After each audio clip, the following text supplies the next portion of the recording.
नाना, कर्जमाफीच्या मुद्द्यांवरती हे सरकार सत्तेत आलेलं होतं। महायुतीच्या प्रत्येक पक्षाने स्वतःच्या जाहीरनाम्यात कर्जमाफी करू असं सांगितलेलं होतं। मुख्यमंत्र्यांनी स्वतः 7/12 कोरा अशी घोषणा दिलेली होती, परंतु हे सगळे घोषणा कागदपत्रावरतीच राहिलं। नाही, महाराष्ट्र हे कर्जबाजारी राज्य झालेलं आहे हे आता आपल्याला कोणाला लपलेलं नाही।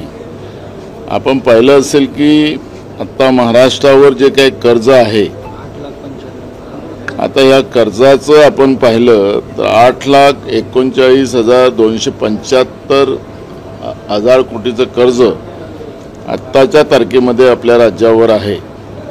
पण हे सगळं असताना आपण पाहिलं की राज्य सरकारला स्थूल उत्पन्नाच्या जास्तीत जास्त 25% कर्ज घेता येते। केंद्र सरकारने 25-26ला या आर्थिक वर्षात राज्य सरकारला 1,46,000 कोटी 687 कोटी रुपये इतके कर्ज उभारण्यास परवानगी दिली आणि यापैकी पहिल्या 9 महिन्यासाठी 99,000 कोटी रुपयाचे कर्ज उभारले कर्जापैकी 10,000 कोटी रुपये चे कर्ज नाबार्ड आणि नॅशनल हाऊसिंग बँकेकडून घेण्यात येणार आहे अशा पद्धतीचं सरकार सांगते आहे। म्हणजे सांगायचं तात्पर्य असं की आता हे डबल इंजिनचं सरकार जे आहे, केंद्रातलं सरकार असो की राज्यातलं सरकार, विशेष करून महाराष्ट्रासारख्या राज्याला कर्जामध्ये डुबवण्यामध्ये महायुतीच्या सरकारचा मोठा सहभाग याच्यामध्ये आपल्याला पाहायला मिळते आहे। आणि काही दिवसानंतर आता राज्याचीच पत याच्यामध्ये जाणार काय ही भीती आता निर्माण झालेली आहे। आता महाराष्ट्रामध्ये आपण एक गोष्ट पाहिली की सगळीकडे गड्ड्याचं साम्राज्य आहे। गावात लोकांना चालायला रस्ते नाहीत, हायवेमध्ये सुद्धा, मुंबईसारख्या शहरामध्ये सुद्धा ती परिस्थिती आहे। आणि म्हणून या राज्याचं काय करणार हे सरकार, आणि रोज ज्या पद्धतीनं अदानीला महाराष्ट्र कमी भावामध्ये विकायचं काम केला जातो आहे, तोही सुद्धा आपल्याच्या सगळ्यांच्या समोर आता दिसते आहे। त्यामुळे एक गंभीर प्रश्न, आर्थिक प्रश्न या महाराष्ट्राच्या समोर निर्माण झालेला आहे आणि महायुतीचं सरकार त्याला पूर्णस्व जबाबदार आहे असं चित्र आपण पाहतो। सामाजिक प्रश्न तो वाढताना दिसत आहे। लोकप्रिय घोषणा केलेल्या आहेत, घोषणांचा पाऊस सरकारने केलेला आहे आणि कर्जाची रक्कम ती वाढताना दिसते। महाराष्ट्र हे असं एक राज्य आहे की आम्ही किती लोकांसाठी घोषणा केल्या असतील आणि त्याची अंमलबजावणी करायला गेलो तरी महाराष्ट्रामध्ये रिसोर्सेस जे आहेत ते मोठ्या प्रमाणात आहेत। त्यामुळे आपल्या याच्यावर बोजा पडत नाही। पण जे तिजोरी लुटून देण्याचं काम नरेंद्र मोदींच्या मित्रांना चाललेलं आहे, त्याच्यामुळे महाराष्ट्र कर्जबाजारी होते आहे हे चित्र त्याच्यातून स्पष्ट आहे। लाडक्या बहिणीला पुढं करून लाडक्या बहिणीला बदनाम करण्याचं काम जे सातत्यानं सरकार करते आहे हे सपशेल खोटं आहे।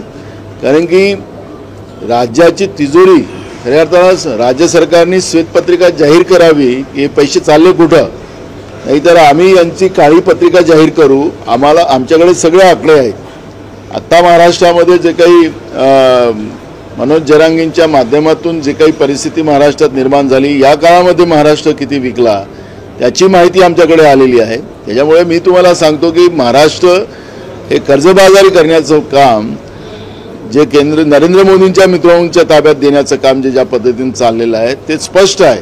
आणि म्हणून या लाडक्या घोषणामुळे नाही, मग शेतकऱ्यांचं कर्जमाफी का नाही केली गेली हा पण प्रश्न या निमित्तानं आहे। पण शेतकऱ्यांना द्यायचे थोडे पैसे त्या सरकारच्या तिजोरीत नाही, पण मोदींच्या मित्रांना देण्यासाठी सरकारच्या तिजोरीत पैसे आहेत का हा प्रश्न या ठिकाणी निर्माण झालेला आहे।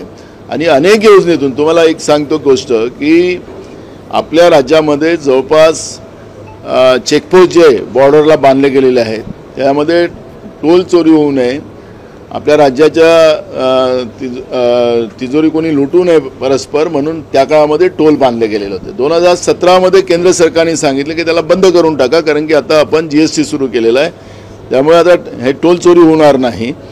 पण आता आपण पाहतोय की राज्यामध्ये अजूनही ते टोल चालू आहेत आणि त्या बॉर्डरवाले जेवढे आपले हे चालू आहेत आणि त्या माध्यमातून जे काही सद्भाव म्हणून एक कंपनी होती त्याच्याकडे तो कॉन्ट्रॅक्ट होता, आता तो अदानीला देण्यात आला आणि अदानी आता ते बंद करायचं राज्य सरकारला 7,500 कोटी रुपये मागतो आहे। अशा पद्धतीचं परिस्थिती आज आहे। आणि म्हणून अशा पद्धतीने ही तिजोरी लुटली जाते आहे आणि त्याच्यामुळे घोषणांमुळे नाही, त्याची अंमलबजावणी फक्त लाडक्या बहिणीपुरतं 2100च्या जागी आपण 1500च्या जागी आता 500वर आलात. अनेक भगिनींचे त्याच्यातून नावं कापून टाकले गेलेत. आता राहिलेच किती? पण तरी लाडक्या बहिणीला बदनाम करण्याचं काम अगर सरकार करत असेल तर हे काही बरोबर नाही. राज्यातली सामाजिक समरसता बिघडत चालली आहे का राज्यात? ज्या पद्धतीने हे बघा, ज्या दिवशी या सरकारला राज्यामध्ये याच पद्धतीनं प्रत्येक समाज आपसात भांडत राहावा अशा पद्धतीचं चित्र या राज्यामध्ये सरकारच्या माध्यमातून केलं जाते. त्याचे बीजरोपण या सरकारने केलेले आहे आणि म्हणून राज्यातलं समरसता, सामाजिक समतोल हे बिघडण्याचं काम सुरू झालेलं आहे. त्याच्यामुळे हे सरकारच, त्याला महायुतीचं सरकारच हे कारणीभूत आहे असं म्हटलं तर वावगं ठरणार नाही.